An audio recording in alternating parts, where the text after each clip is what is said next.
So today we'll be discussing the introductory part of limits continuity and solve few problems based on concepts in continuity. Before hand, let's recall few definitions from limits. Already we have done in 11th standard.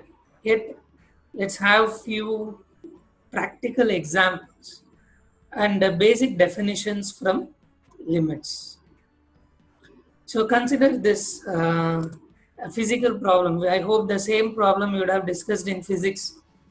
Displacement of any freely falling object at given time t is given by s of t is equal to 1 by 2 into g of t squared.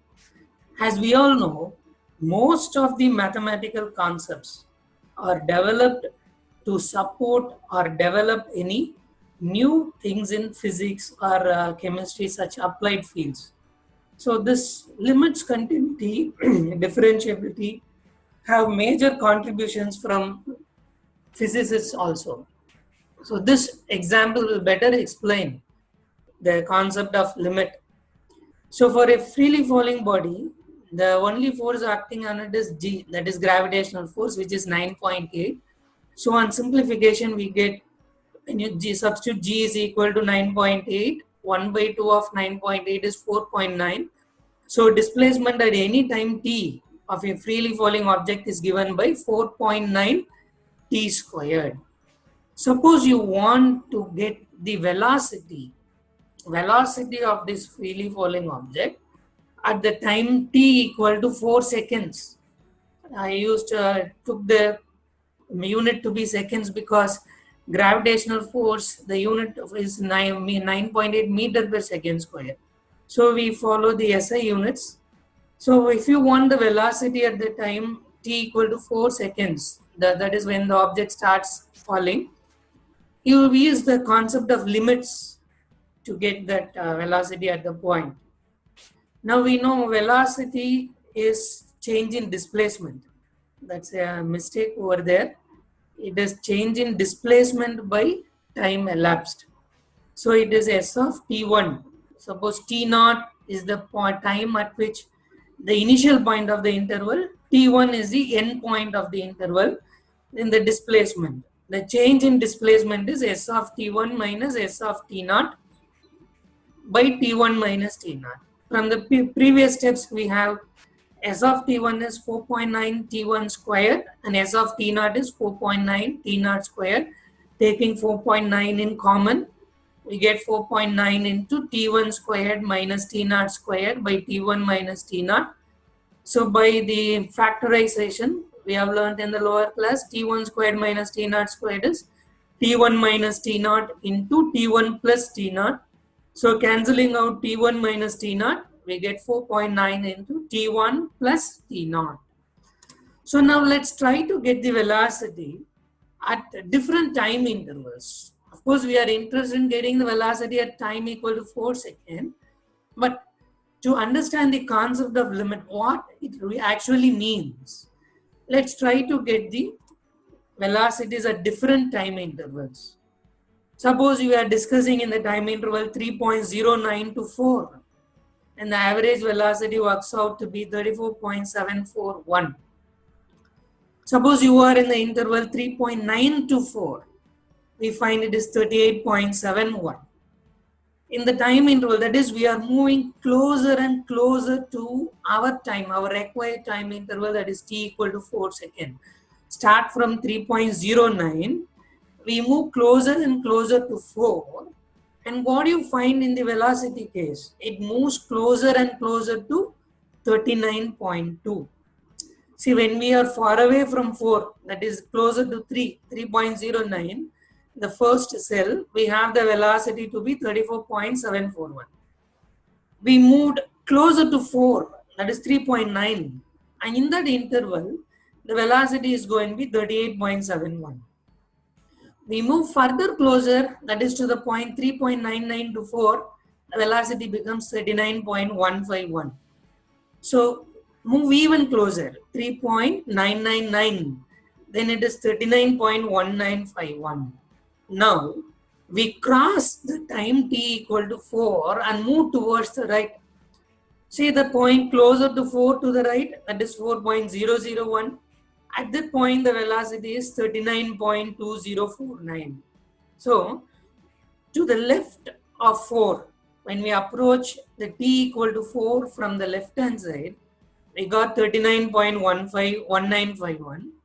When you approach t equal to 4 from the right hand side, that is from the point 4.001, we got 39.2049. So the velocity at the point 4 can be approximated to 39.2. So this is the concept of limit.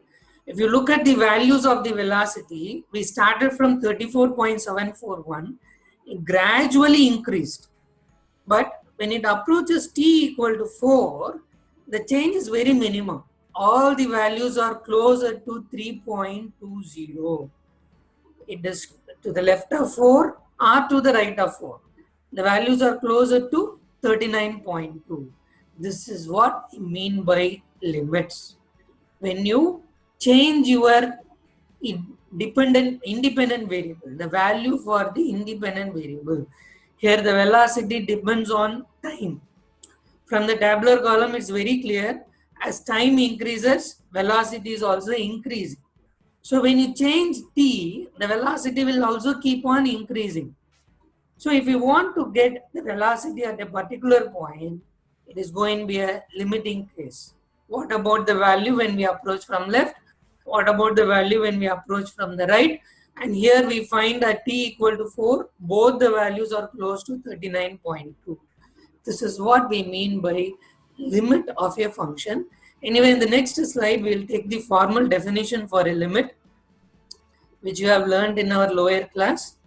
We say the limit of a function f of x at a particular point x is equal to a will exist if the limit of the function is equal to the left hand limit of the function and it is also equal to right hand limit of the function. So what do you mean by the left hand limit? When we approach a function from the left hand side, from a value left hand side of a, that is any value to the left of a will be less than a. That means if you subtract something from a, we'll move to left side of a in the number line. You imagine a real line, you locate a point a of your choice. If you want to move towards the left of the point a, we have to subtract something from a. So any point to the left of a will be of the form a minus h. So the h is the small incremental value which is always positive. So that we denote by a minus. And if you want to move to the right side of a point a in a real line, you have to add something to that. Suppose you are standing at the point 1 in the real line. You want to move to point 2. That means you have to move towards the right on the real line. Suppose you want to move to the point 0 on the real line from 1. We have to move towards the left of it. That means value to the left will be less than the point A and the value to the right will be greater than the point A. So in general, we can say the points left side of A can be represented by A minus H and value to the right side of A can be denoted by A plus H. So when you find the limit, when you move from A minus H to A, that we call as left hand limit. That is what we have defined here.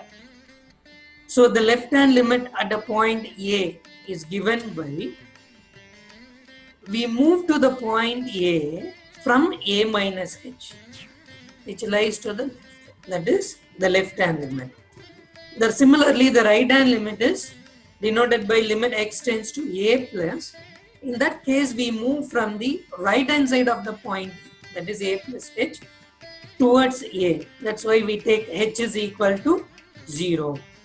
If the limit of the function, limit x tends to A f of x, we say the limit exists if the left hand limit is equal to right hand limit. Otherwise, we say the limit of the function at x is equal to a does not exist. These things we have discussed in our 11th standard is just a recall of what we have discussed. So now this is also a familiar theorem. This we may be in need of in a few problems. So we recall the pinching lemma or sandwich theorem. That is, if h of x is a function, it lies between f of x and g of x in some neighborhood a of x. Neighborhood means some points around a in the real line. And if limit at a f of x is equal to limit at a g of x, then our function h of x will also assume the same limit. This is what we mean by pinching lemma or squeezing theorem or sandwich theorem. This does not play a major role in this unit, but it's better to recall in few cases where we have to check the continuity of a function. In such cases, we may have to find the limits. This may be a useful theorem for us. Now let's define continuity. When we say a function is continuous, we have recalled all the definitions from the limits because the continuity is defined based on the limit of a function. So we say a function f is continuous at a point a if the limiting case of f of x is equal to value of the function at the point. That is, the value of the limit of f of x as we approach towards a should be same as is equal to value of the function at a. So if you split up this into the simpler form, for any problem, if you wish to check the continuity at a point, this single step can be broken into 3 smaller steps that will help us to identify the continuity very easily. The first step, if you take the right hand side, we have f of a. That means the function should be defined at the point a. If the function is not defined at point a, then f is not continuous at the point a. Simple. So now take the left hand side of the part. We have limit x tends to a f of x. That means the limit should exist. So what is the case for existence of limit? Just saw in the previous slide, the left hand limit at a should be is equal to right hand limit at a. So any continuity problem can be divided into 3 simple steps. One is check whether f of x is defined at the point a. If f of x is not defined at point a, solution is simple, f is discontinuous at a. Secondly, check the limits of the function. If the limit exists, then it may be continuous. We may proceed further. Limit does not exist, then there itself we can conclude function is not continuous at a. And of course, both these values should be equal. Okay, so 3 major steps. First, check if you are asked to find the whether a given point f of x is continuous or discontinuous, just check whether the function is defined at the point.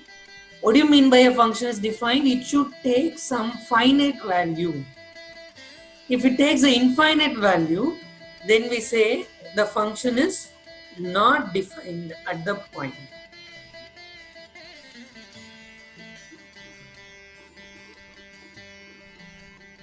So it should assume some finite value. For example, if you take 1 by x, where x is any real number.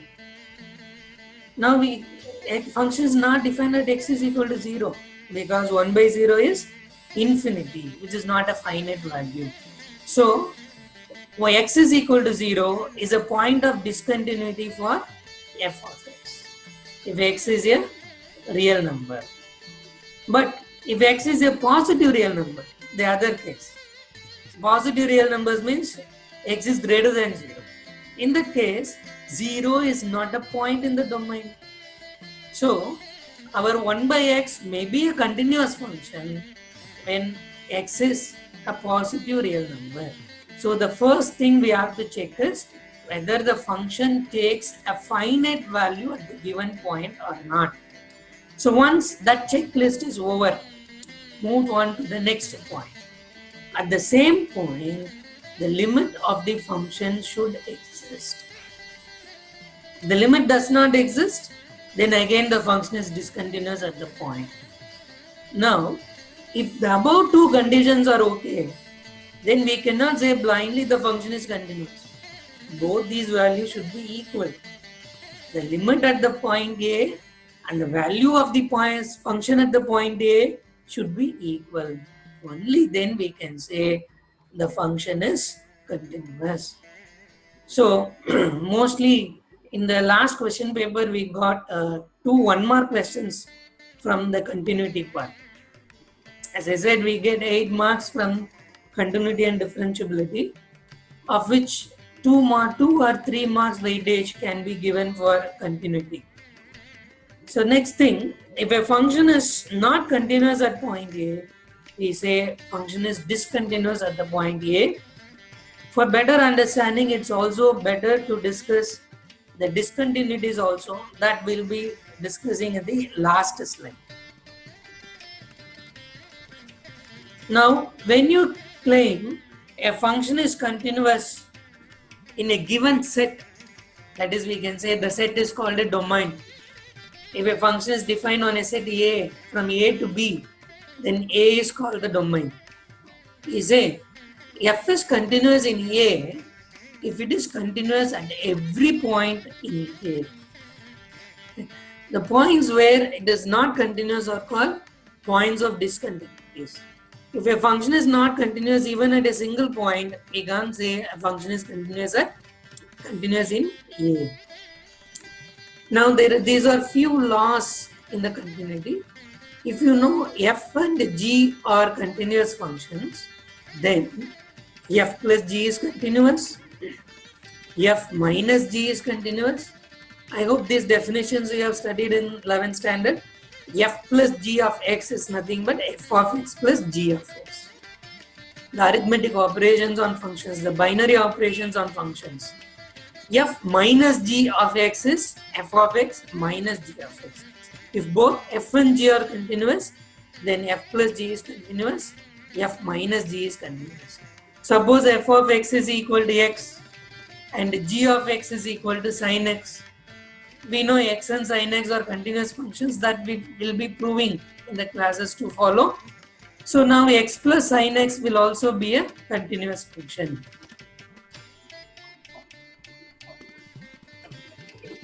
Similarly, f minus g, if f is continuous and g is continuous, then f minus g is also continuous.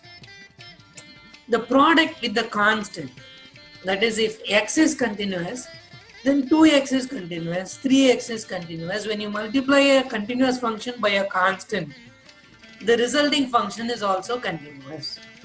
Product of two functions, fg. We know, recall, fg of x is f of x into g of x. That is, if f of x is x and g of x is sin x, then fg of x is x into sin x. If x is continuous and sin x is continuous in the given interval, then x into sin x is also a continuous function. That is what this law claims.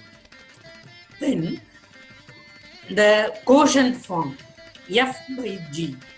F by g is also continuous only when g of x is non-zero. Because when g of x is 0, f by g is not defined. It takes some infinite value, so it is not defined. It is not going to be a finite value. The composition of two functions is also continuous. Okay. So all these functions, if f and g are continuous, then the binary operations and the resultant of the binary operations above are also continuous. Now in 12th standard, we'll be mostly discussing with algebraic function. What do you mean by algebraic function? Any polynomial expression, ax squared plus bx plus c of any degree, third degree, fourth degree, nth degree, are all polynomial functions. Any polynomial function is continuous. 2x plus 3, 2x minus 3, 5x plus 10, x power 5, x power 100, x cube plus 3x squared, all the functions are continuous. Then trigonometric functions, that is sin x, cos x, tan x, are all continuous.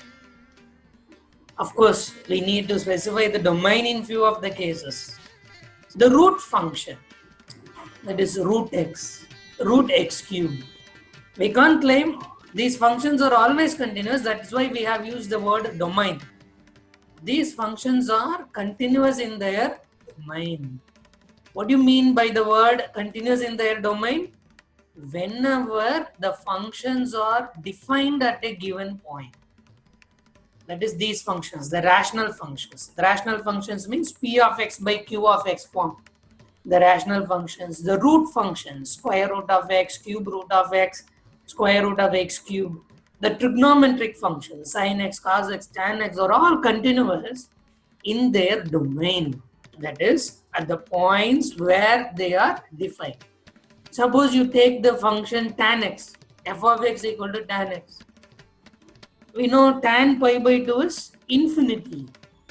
That is tan pi by tan x does not take a finite value at pi by 2. That means pi by 2 is not a point in the domain of tan x. In trigonometry, we would have studied domain for the principal domain, or the inverse trigonometry we have. The principal domain for tan x is open interval minus pi by 2 to pi by 2.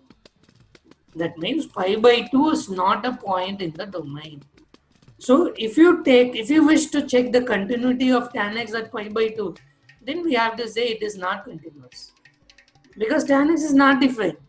In the previous slide we saw a function is continuous. First thing, the function should be defined at the point. That means it should take some finite value.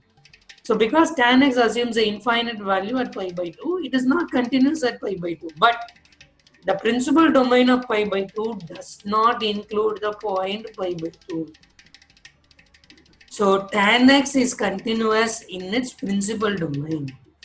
But if you take tan x at x is any real number, then we have to say tan x is not continuous. Because at pi by 2, 3 pi by 2, 5 pi by 2, all these points tan x is not defined. Anyway, these things we'll better understand when we start discussing the problems. Now, this is a question asked in the board exam, the last 2020. It's a 1 mark question. We had 2 1 mark questions from continuity in the last board exam. You can take these problems to practice at the home at the end of this session, and we'll discuss the answer later, not in this class. If we have any difficulty, we'll discuss that. You can make note of these 2 questions here.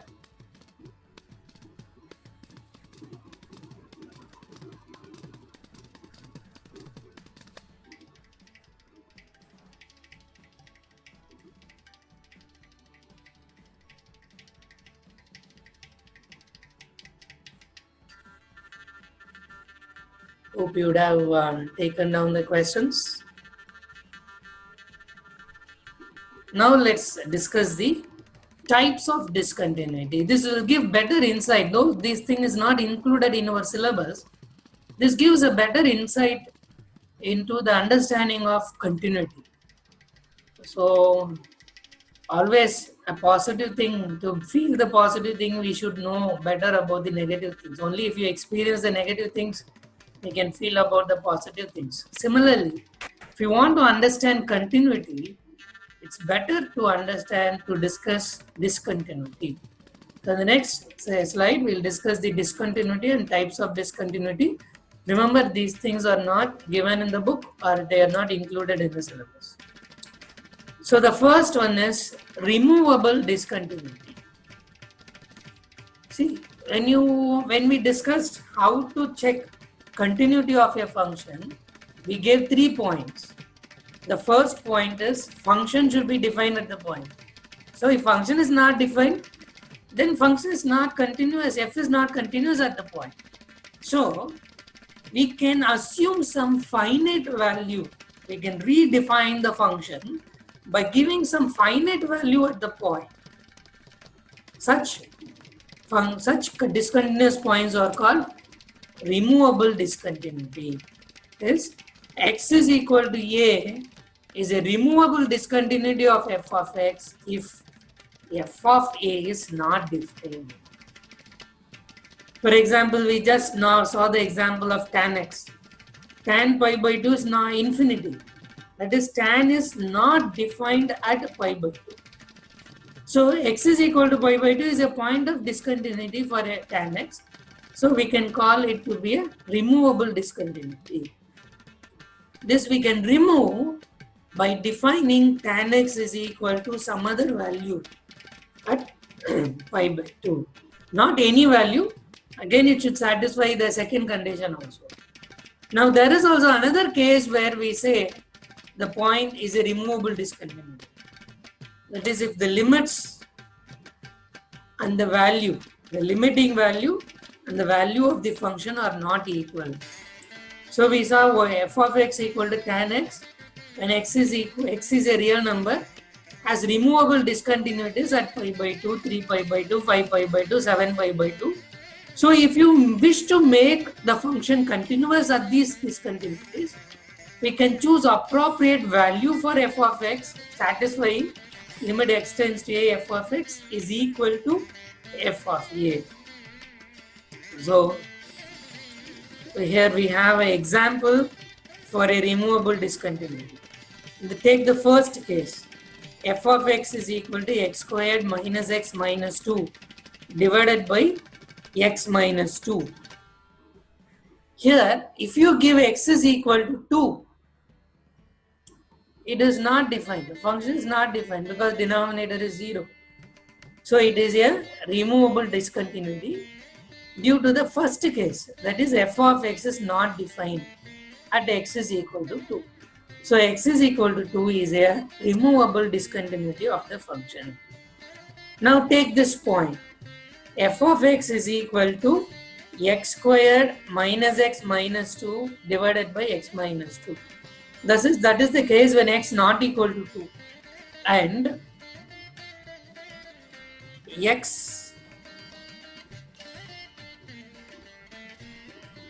f of x equal to 1 when x is equal to 2. So now let's see why it is not defined at the point.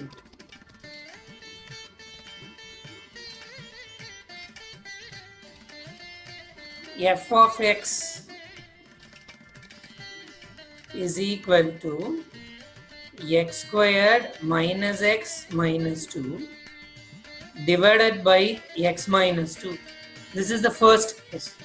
Now if you try to find f of 2, it is going to be 0 by 0. So it is not defined. So we say x is equal to 2 is a removable singularity or removable discontinuity.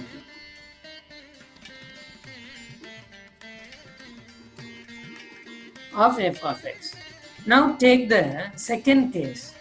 In the second case, we were defined f of x is equal to x squared minus x minus 2 divided by x minus 2 when x is not equal to 2, because we know it is not defined at 2 and we are given this is equal to 1 when x is equal to 2. Now you try to factorize this function.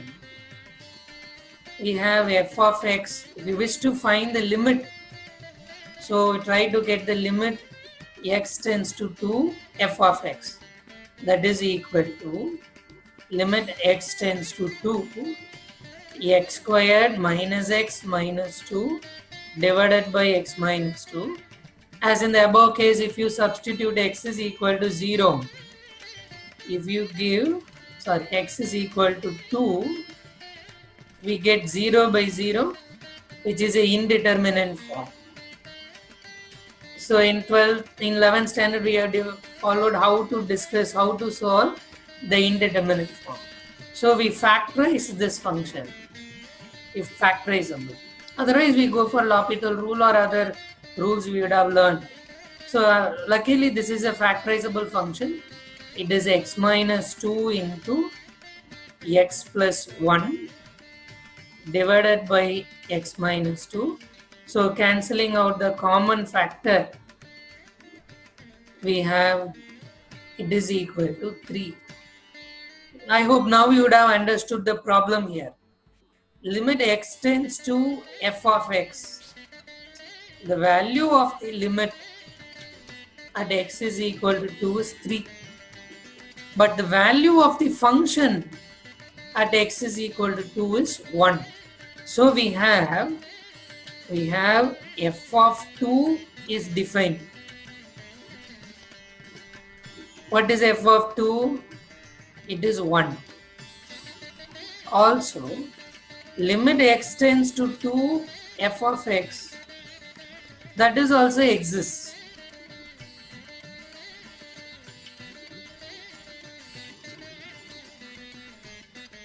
Its value is 3. But the problem here is limit x tends to 2, f of x is not equal to f of 2. So this implies x is equal to 2 is a removable discontinuity.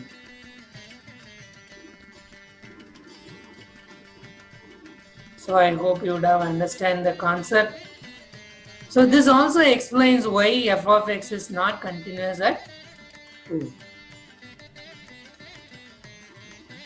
So why x is equal to 2 is a removable discontinuity for these 2 points. Now the other type of discontinuity, infinite discontinuity. When you say a function has infinite discontinuity, if the function is defined at the point A, but the limit does not exist. In the previous case, in removable singularity, we saw function is defined, limit also exists, but these two values are not equal at the point A. Then we say A is a point of removable singularity. Okay. But here, in case of infinite singularity, discontinuity, f exists at the point, f is defined, but the limit does not exist. Let's have an example for this. You take this point. So if you take, try to compute, now we see f of 0, it is 1. But if you try to compute the limit as x tends to 0, you take the left hand limit, it is 1 by 0 minus h the whole square. That is, the limit does not exist. The right hand limit also does not exist. So the limit for f of x does not exist at the point x is equal to 0. So such problems where the function is defined, but the limit does not exist at the point, such points are called infinite discontinuity. And the last case we call as jump discontinuity. That is, it will be continuous in an interval. We have a point of discontinuity. Then it will be continuous. Then we'll come across a point of discontinuity. Such points are called jump discontinuity. Here we have the function f of x. If the left hand limit not equal to right hand limit, the left hand limit exists separately, the right hand limit exists separately, but these two limits are not equal, then we say x is equal to a is a jump discontinuity. The example is a well-known function, that is the greatest integer function. Now let's see why it is a point of discontinuity, point of jump discontinuity. For that, we'll evaluate the left hand limits and right hand limits for the greatest integer function. Here we have f of x is equal to the greatest integer function. I hope you all know how a greatest integer function is defined. That is, greatest integer function of x is equal to a point a such that a is the greatest integer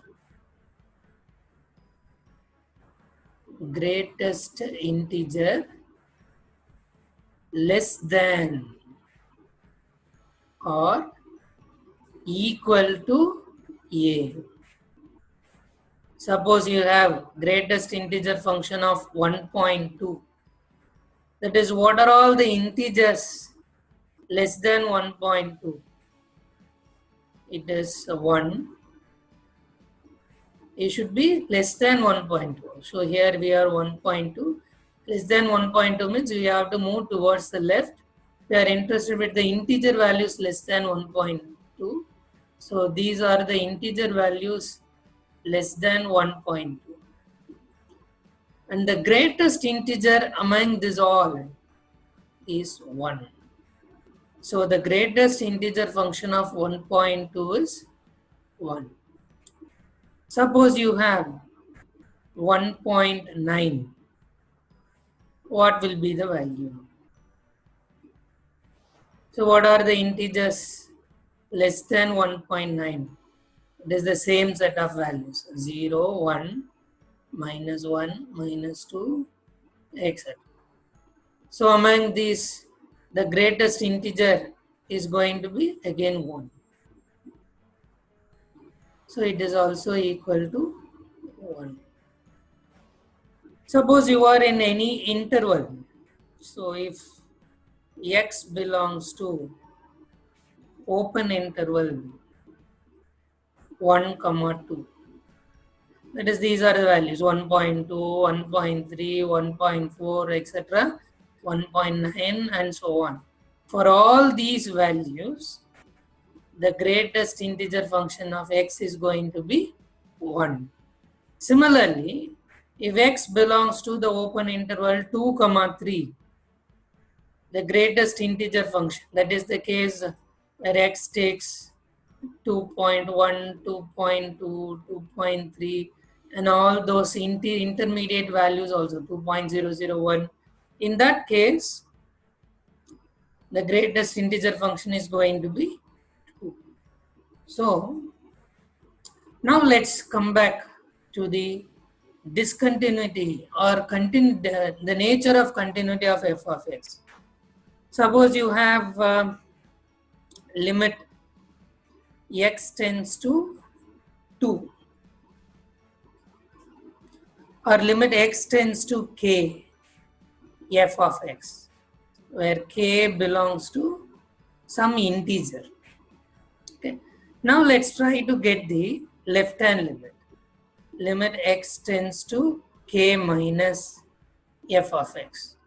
By the definition of left hand limit, it is limit h tends to 0 f of 0 minus k, because we have to get the left hand limit at k.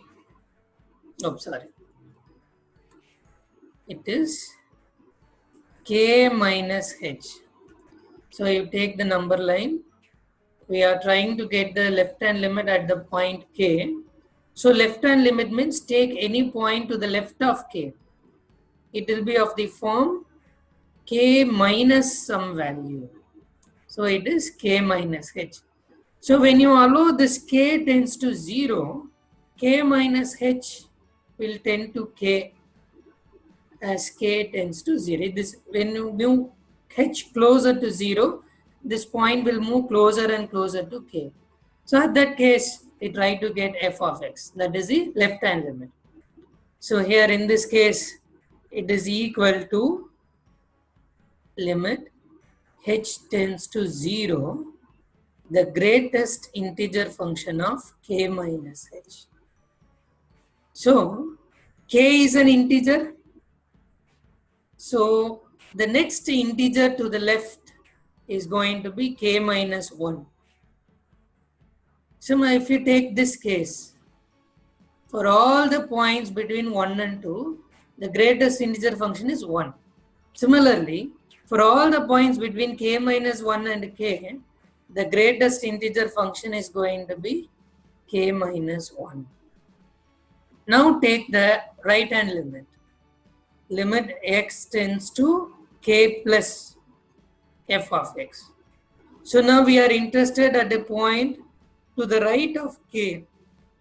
That is, it will be k plus h. That will move towards k as you allow h tends to 0. When the increment value is close to 0, this will move close and close to k. So that gives the right hand limit of f of x. By definition or by the algorithm to compute the right hand limit, it is f of k plus h. That is equal to, here f of x is the greatest integer function.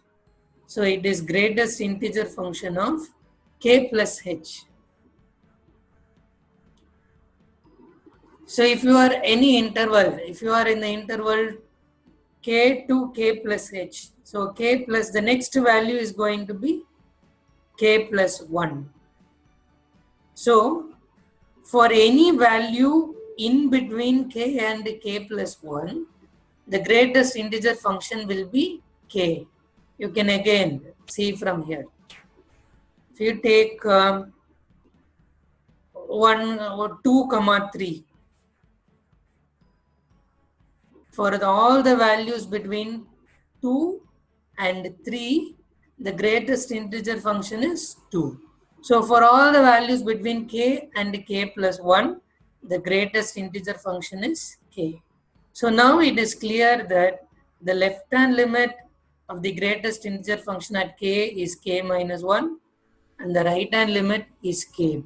So for all k belongs to integer, the left hand limit of k is not equal to the right hand limit at k. So limit x tends to k, f of x does not exist. But we know the greatest integer function of k is same as k when k is integer.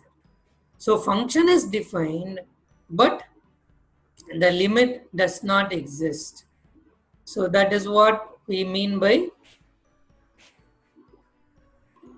jump discontinuity. Similarly, if you take k is equal to 3, all the integer points will be the points of discontinuity. So all the integer points are jump discontinuity for the greatest integer function f of x. Hope this would have given some basic insight into the continuity